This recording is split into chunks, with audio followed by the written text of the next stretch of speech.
Hello, good people. Welcome to the March 2026 Scroll Report, where we scroll back through the month of March and see if there's anything worth keeping. March 2026 was when it really hit home to me what my history professor always used to say, that every war has a predetermined outcome, but it always takes a madman to start it anyway. Well, let's separate the madmen from everyone else with this month's Boom Scroll and Doom Scroll. And the first Boom Scroll goes out to former Department of Homeland Security Director Kristi Noem for showing remarkable tolerance and understanding of her husband's gender identity issues. And this Doom Scroll goes out to one of our overlords, either our corporate overlords or our government overlords. I can't figure out which yet, and I can't really figure out which one to root for. The Defense Department has formally labeled the artificial intelligence startup Anthropic a supply chain risk for attempting to restrict the Pentagon's use of its Claude AI model. Self-proclaimed Secretary of War Crimes declared on X on February 28th, no contractor, supplier, or partner that does business with the United States military may conduct any commercial activity with Anthropic. America's war fighters will never be held hostage by the ideological whims of big tech. The decision is final. Somebody really needs to court-martial that lowbrow souse before he does something really stupid. As of March 26th, District Court of the Northern District of California Judge Rita F. Lynn has put a temporary block on the administration's Anthropic ban. But really, to me, it's just a matter of whose boot is on my neck. And for a doom scroll that convinces me that we are deep in the Kali Yuga, these prediction markets who've been betting on the outcomes of war. One user named MAGA My Man made $553,000 from Iran bets placed on the eve of war on Polymarket. Another of these prediction markets, Kalshi, has been coming under scrutiny for being called a death market. We can only hope that Congress will initiate some investigations on insider trading and hold someone accountable. And another doom scroll for ex-Doge staffers Justin Fox and Nate Kavanaugh, who in depositions in a federal lawsuit come out and admit that they don't know what they're doing. They use ChatGPT to help them cut programs by using keywords such as DEI, admit to never having read a book and not really understanding what they were doing, but relying on the same old thing you hear in this administration. Oh, these words mean whatever the president says they mean. Who'd have thunk it? You see, here's how the DEI question is a perfect example of what is wrong with our country today. We've lost the dialectic, and as a consequence, our values. Conservatives can no longer tell progressives their specific concerns with diversity, equity, and inclusion. And progressives are unable to mediate their position. This results in the loss of values. We are detached now from our shared American values of liberty, equality, and brotherhood have become unmoored and are floating like flotsam in the tide of a madman's whims. And a doom scroll for the Mondrian Holtzman Trust, who sent a warning letter to an anonymous art magazine for attempting to print Piet Mondrian's Composition 2 with red, blue, and yellow, which officially entered the public domain in January 2026. In their warning letter to the art magazine, the Mondrian-Holtzman Trust attempted to cite an obscure 1996 Uruguay Round Agreement Act that Mondrian's artwork copyright expired between 2019 and 2061, but in effect December 31st, 2025, even with the URAA restored copyright. This is a blatant act of trying to chill free expression and use of public domain work. And it isn't just happening to Mondrian. It's happening to others like Betty Boop and Harold Lloyd. And it is just going in the hopes that if you're confounded enough, it'll chill you from taking advantage of your own rights.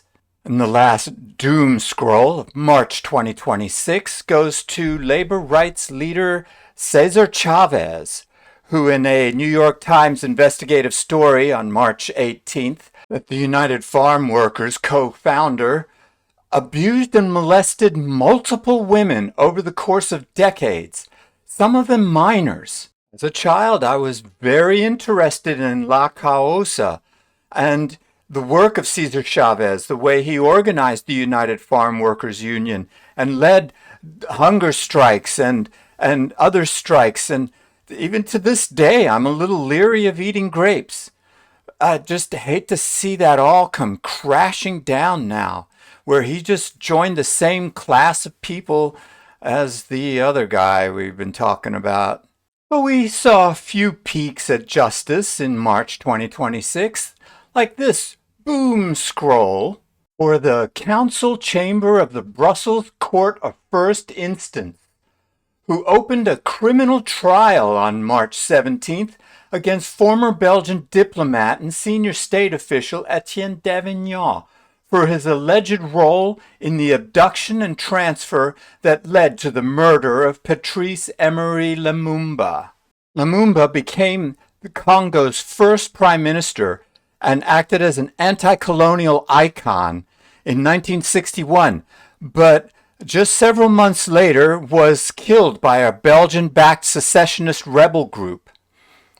Etienne Davignon is now 93 years old. He was a junior diplomat at the time, and he stands trial over Lumumba's death. No one believed when we first brought this case in 2011 that Belgium would prove capable of seriously investigating this, the family's lawyer, Christopher Marchand, has told the AFP news agency. It's very hard for a country to judge its own colonial crimes. And on a related boom scroll, the United Nations General Assembly passed a resolution on May 25th, proposed by Ghana, to recognize the transatlantic slavery trade as the gravest crime against humanity, and calling for reparations.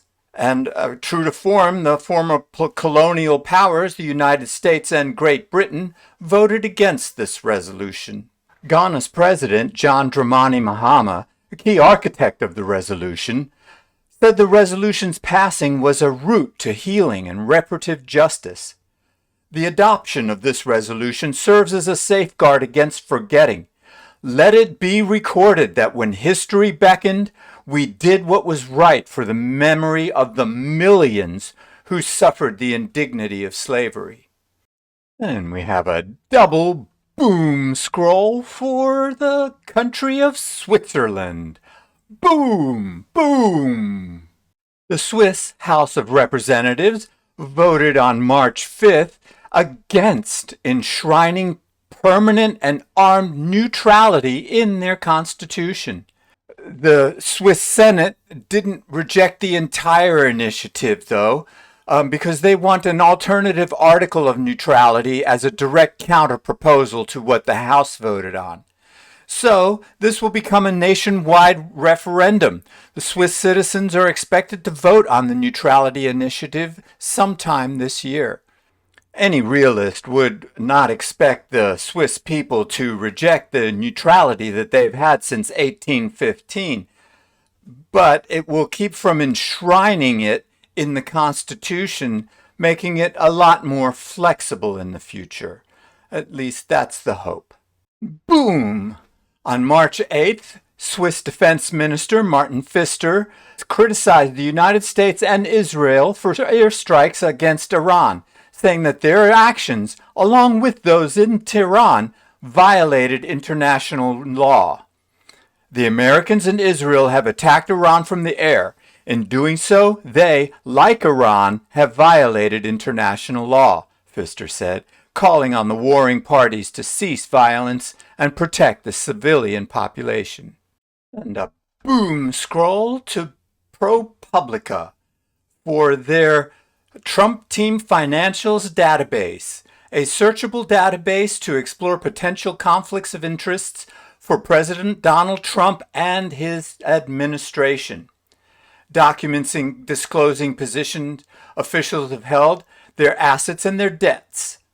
Some of the wealthiest officials are Stephen Andrew Feinberg, who is currently worth $2 billion. Ambassador to the United Kingdom, Warren Stevens, is worth $1.1 billion. Epstein toady Howard Lupnick is worth $723 million. And pardoned criminal Charles Kushner is worth $514 million. And a huge boom scroll to Joseph Foreman, known professionally as Afro Man, for winning his civil trial against Adams County sheriffs who raided his home on a bogus search warrant and apparently misappropriated some funds from Mr. Afro Man's possessions. To recoup from some of the damages caused by this raid, Mr. Afro Man put out a couple of songs, including Lemon Pound Cake and Will You Help Me Repair My Door, which featured footage from the raid from Afro Man's own cameras. The sheriff's deputies then sued Afro Man for causing humiliation, ridicule, mental distress, embarrassment, and loss of reputation. The jury wasn't having any of that. They ruled in Afro Man's favor. I didn't win, Afro Man said. America won. America still has freedom of speech. It's still for the people, by the people. Thank you for working to protect my freedom of speech, Afro Man. And in honor of March being Women's History Month, we have a couple extra boom scrolls. Boom scroll for the estate of Henrietta Lacks, who Novartis settled with their family over the use of her cancer cells to advance medicine. The Lacks family and Swiss-based Novartis said in a joint statement that they are pleased they were able to find a way to resolve this matter. It's the second settlement in lawsuits filed by the Lacks estate that accused biomedical businesses of reaping rewards from racist medical system that took advantage of black patients like Henrietta Lacks, who died of cervical cancer at the age of 31 and was buried in an unmarked grave. And a very special boom scroll for 65-year-old historian Lucy Campbell, who has been giving private tours of colonial Cape Town, South Africa, since 2009. Ms. Campbell gives tours of the Castle of Good Hope in Cape Town city center, which she calls an architectural crime scene. This is where they used to hang people, she says, pointing to one of the castle's 5 bastions. So major kudos to Ms. Campbell for the work that she's doing, telling the stories of the oppressed and the voiceless people who were victimized by so many years of colonization in South Africa. And a very grateful boom scroll to one Kali GM, who won a landmark lawsuit against Meta and YouTube on March 25th. An LA jury found that Instagram and YouTube were specifically designed to addict young people. This court case was a watershed moment in holding these gigantic social media platforms, and yes, YouTube is a social media platform too, accountable. Of course, there's still a long road ahead because there will be appeals, but there are also more than 2,000 other cases waiting in the wings to proceed. Thank you, Ms. Kali, for the work you did. And now we come to might as well yell at the sky.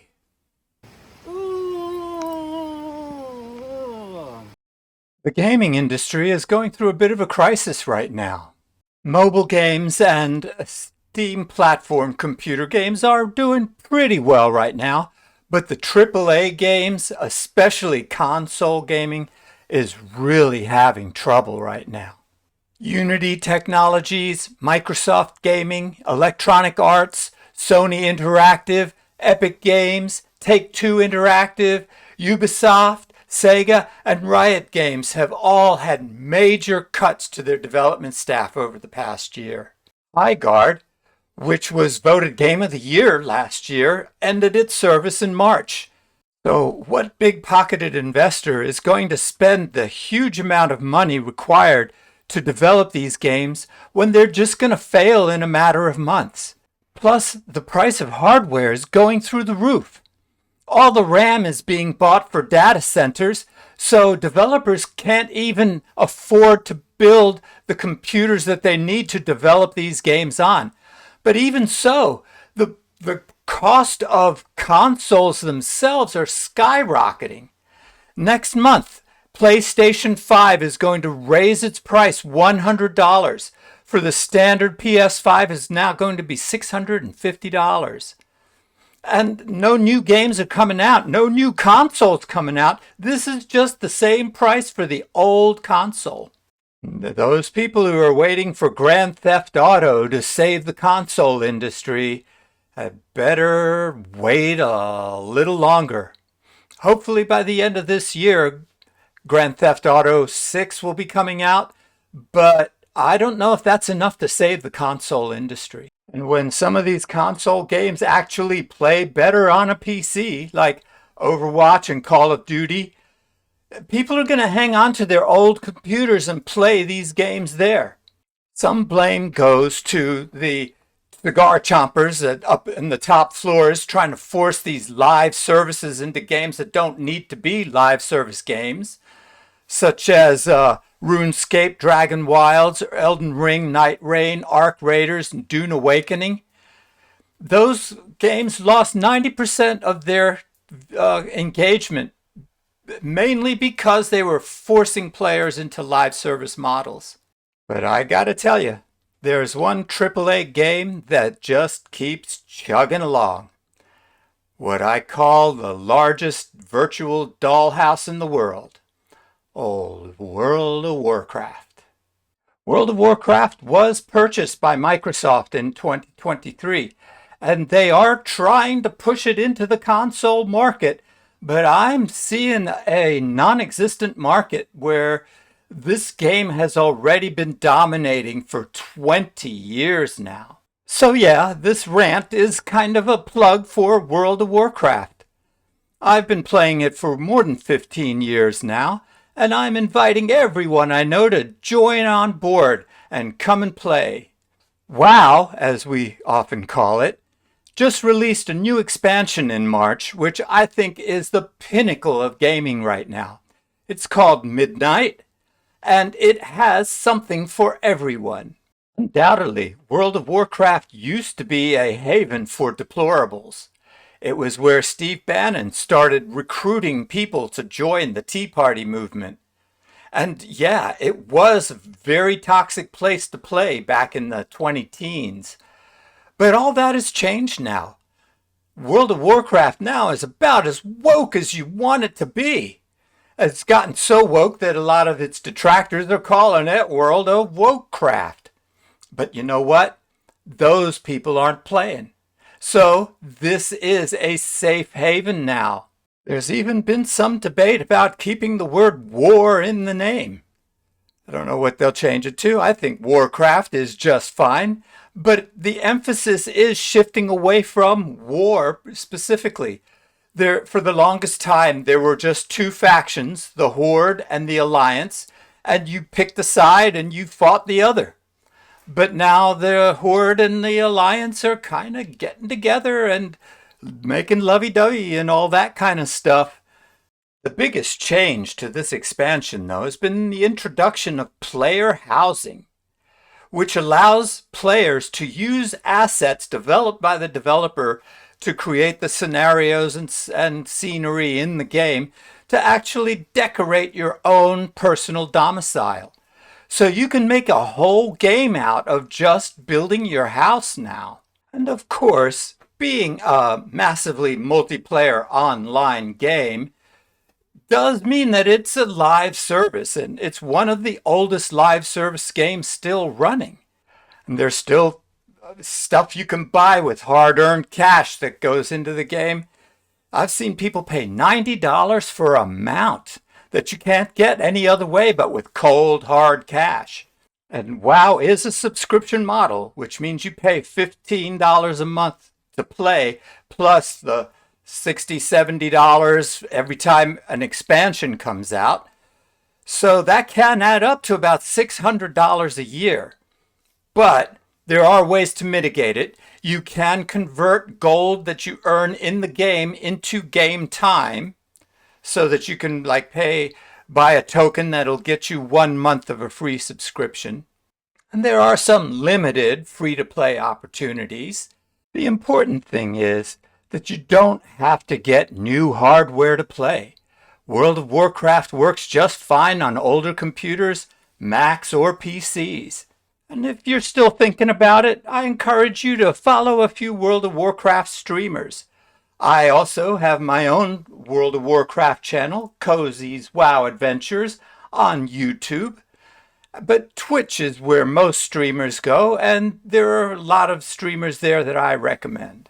Hazelnutty Games, Mr. GM, Taliesin and Evitel, and Soul So Breezy are a few Twitch streamers who I highly recommend. So I hope to see you in Azeroth soon. Hit me up if you'd like some more details. I'd love to talk about it. Thanks for your eyes, and have a lucky day. And now it's time for Scroll Bits. Hey, did you hear? Venezuela beat USA's ass. In baseball, that is. Venezuela beat Team USA in the World Baseball Classic in Miami on March 17th. Thanks to a go-ahead RBI by designated hitter Eugenio Suarez in the 9th inning that clinched a 3-2 win over the United States. The country needs this happiness with all the things we've gone through, Suarez said in Spanish. That hit, the most important in his career, also includes 325 home runs in over 12 major league seasons. Book of the month is Persepolis by Marjane Satrapi. Best-selling, internationally acclaimed graphic memoir, growing up as a girl in Iran during the revolution, a feminist manifesto, and one of the most popular and widely known graphic novels of all time. And also, Intensity, a manifesto of the attention liberation movement. The authors of Intensity, a collective called the Friends of Attention, claim that our attention economy is actually human fracking, that our capitalist overlords are entering the last frontier of exploitation, the human mind. This book explains that process, but also shows how we can reclaim our minds back from our capitalist overlords by engaging in free thought and free actions. Such actions as studying the instruments of your ancestors, digging your own clay and sculpting, create art that cannot be taken away from you. As Picasso said, paint in the dust with your tongue. Two major album releases in March I highly recommend. The first being Tedeschi Trucks Band, Future Soul. Maybe not as good as their landmark I Am the Moon, but it has plenty of great tracks. Who Am I leaves me in a puddle every time I hear it. Bassist Flea released a jazz album, Honora, which is spectacular, wistful, meditative, and technically great. Joy Division, New Order have been nominated for the Rock and Roll Hall of Fame this year. I urge you to go to the Rock and Roll Hall of Fame site and vote for them. Right now they're being beaten out by Phil Collins. We just can't let that happen. Two movies that I watched in March have diametrically opposite opinions of. The first is Opus, with Io Edeberry and John Malkovich. Opus was good, but flawed. I think the main flaw was casting John Malkovich as an aging musician from the 90s, a rock god of sorts. He was okay, he's John Malkovich, who's always brilliant, but I think that he was miscast. And I think that caused a lot of the plays within the plays that were going on in the movie to lose their strength. You know who I really wish had played John Malkovich's part? Was Boy George. I think if Boy George was in that part, it would have made a completely different and better movie. On the other hand, War Machine, starring Alan Ritchson, was released on Netflix on March 6th.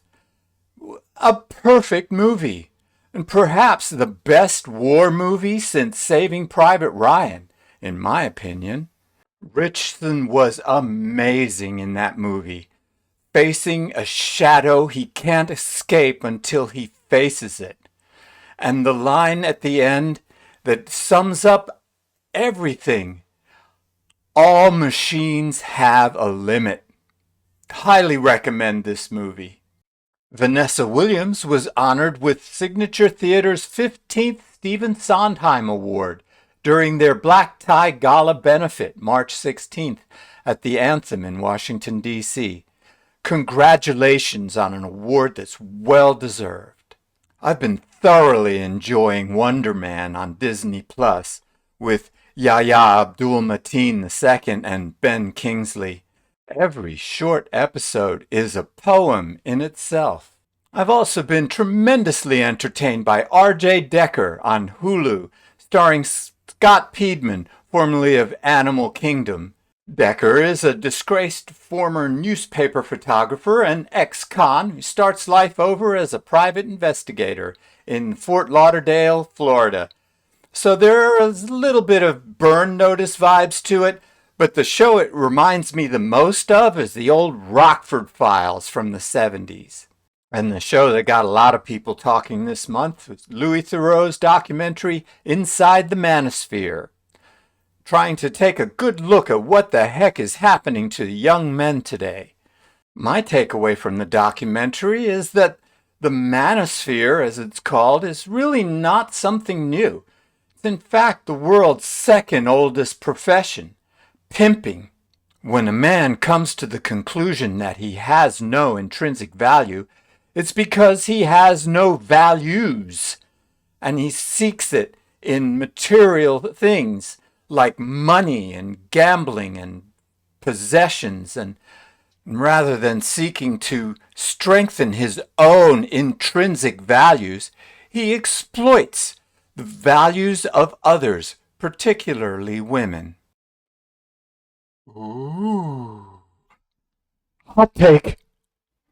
It appears that the identity of infamous British street artist known as Banksy has been revealed. By a Reuters investigation, naming stencil-style artist Robin Cunningham, who later changed his name to David Jones. What impact will this revelation have on Banksy's art? Who knows? But it seems like it's all part of the game anyway. Linux users can now play Windows games at the kernel level with Wine 11. Previously, game players who enjoy the open source operating system have had to rely on workarounds like emulators and F-Sync and E-Sync applications. However, Wine uses NT-Sync at the kernel level that makes games play at normal frame rates and without the lag that you usually get from emulators. On March 24th, OpenAI announced that it was shutting down its app, Sora. This is an application that can be used to create animations from prompts. This announcement seemed to catch everyone off guard, especially Disney, who had provided a $1 billion investment with OpenAI to allow Sora to share Disney's copyright assets. But I'm calling bullshit on all that. I think the reason this actually happened was because on March 2nd, the U.S. Supreme Court declined to hear a case over whether AI-generated art can obtain a copyright. The U.S. Copyright Office rejected a request to copyright an AI image called Recent Entrance to Paradise. That ruling was later upheld in 2025 by a federal appeals court in Washington, D.C. So the Supreme Court upheld that decision that AI-generated art is not copyrighted. And Disney sure as hell ain't gonna dip its toe into that quicksand. The annual Black Nerd Convention, BlurredCon, was held in the Hyatt Regency in Crystal City, Virginia, on March 6th through 8th, and drew over 10,000 attendees, with panels featuring and appearances from Deadpool 2 actress Zazie Beetz, rapper Redman, and comedian Daily Show correspondent Dulce Sloan. And now we come to Memento Mori for March 2026. 12-time Grammy-winning saxophonist and composer, one of the singular sounds in contemporary jazz, Wayne Shorter, passed away on Thursday, March 2nd in Los Angeles at the age of 89. Shorter was known for working with such jazz greats as Miles Davis, Ron Carter, Tony Williams, and Herbie Hancock. Martial artist and action hero Chuck Norris passed away on March 19th at the age of 86. Mr. Norris rose to prominence as a martial arts champion and trainer before appearing in Bruce Lee's classic The Way of the Dragon, which led to 1980s action thrillers such as Lone Wolf McQuade, Missing in Action, and The Delta Force. Later on, he went to TV to star as Walker, Texas Ranger. Mr. Norris was criticized by many on the left for his right-leaning political beliefs, his Christian beliefs, and his support for Republican candidates. I, however, being on the left as I am, still admire Chuck Norris for his discipline and work ethic and ability to get along with everyone. Not to mention that he was a favorite character in World of Warcraft. We'd often fill up our chat boxes with Chuck Norris memes, such as, Chuck Norris made a WoW character with the class Chuck Norris, and all his abilities were the roundhouse kick. He was so overpowered that Blizzard tried to nerf him, and that's how we ended up with Battle for Azeroth. There used to be a road named Chuck Norris, but it was changed because nobody crosses Chuck Norris and lives. Chuck Norris soloed Molten Core as a fire mage. When Chuck Norris was born, the only person who cried was the doctor. When Chuck Norris gives blood, he doesn't give blood with a syringe. He gives blood with a handgun and a bucket. So there you have it. The Scroll Report for March 2026. The Scroll Report comes out the first Sunday after the last day of the month, and a newsletter comes out the following Tuesday. So please subscribe to the Scroll Report blog and the newsletter. The March 2026 Scroll Report newsletter is coming out a little late this year because of the Easter holiday and also my wife Francine's birthday coming up this weekend. Happy birthday, Francine! I hope that will give you more time to subscribe to the newsletter. A link is included in the description below. I'd like to leave you with a few selections from Pope Leo XIV's first Palm Sunday homily from last week. King of Peace, Jesus enters into Jerusalem not upon a horse, but upon a donkey, fulfilling the ancient prophecy that calls for rejoicing at the arrival of the Messiah. Lo, your king comes to you, triumphant and victorious is he, humble and riding on a donkey, on a colt, the foal of a donkey. He will cut off the chariot from Ephraim, and the war horse from Jerusalem, and the battle bow shall be cut off, and he shall command peace to the nations. Brothers and sisters, this is our God, Jesus, King of Peace, who rejects war, whom no one can use to justify war. He does not listen to the prayers of those who wage war, but rejects them, saying, even though you make many prayers, I will not listen. Your hands are full of blood. As we set our gaze upon him who was crucified for us, we see a crucified humanity. In his wounds, we see the hurts of so many women and men today. In his last cry to the Father, we hear the weeping of those who are crushed, who have no hope, who are sick, and who are alone. Above all, we hear the painful groans of those who are oppressed by violence and are the victims of war. Holy Mary, woman of the third day, grant us the certainty that, in spite of all, death will no longer hold sway over us, that the injustices of peoples are numbered, that the flashes of war are fading into the twilight, that the sufferings of the poor are breathing their last, and grant, finally, that the tears of all the victims of violence and pain will soon be dried up like frost beneath the spring sun. Until next time, please have the best April 2026 ever.